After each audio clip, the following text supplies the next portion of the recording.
Ces 2 dernières années ont été un traumatisme pour Marina Wiley.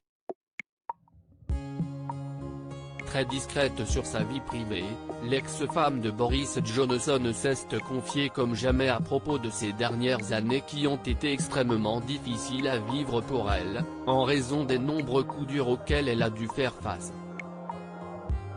A commencer par sa séparation avec le Premier ministre britannique en 2018, après l'exposition au public des infidélités de celui-ci, et plus particulièrement son idylle avec Carrie Simon, sa fiancée actuelle.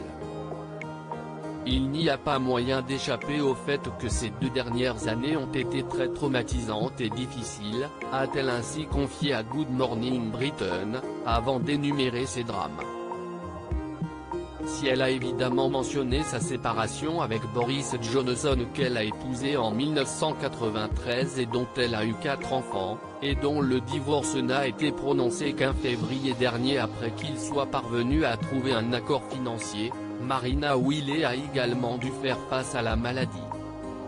En 2019, lui a en effet été diagnostiqué un cancer du col de l'utérus. Une maladie pour laquelle elle a dû subir pas moins de 3 interventions chirurgicales, dont la dernière lui a donné la sensation d'être gonflé comme un ballon, rapporte le Daily Mail. D'autres personnes traversent ces choses, mais tout ce qui se passe en si peu de temps est un grand défi, a-t-elle expliqué. Un moment charnière dans la vie de Marina Wiley est désormais en rémission, l'avocate de 56 ans a également révélé qu'en février dernier, en plus de voir son divorce prononcé, elle avait dû faire face à la mort de sa mère des suites d'un cancer de l'intestin. Et tandis qu'elle publie son nouveau livre, The Last Homestead, Marina Wiley a expliqué voir ces dernières années douloureuses comme un moment charnière de sa vie.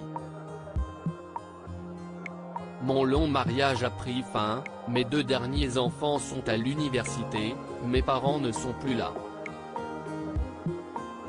J'ai pris du temps pour m'absenter du travail juridique et je sens que je suis libre de choisir comment je passe mon temps d'une manière que je n'aille pas connue depuis des décennies, a-t-elle expliqué. Une façon pour elle de relativiser après ces longues batailles.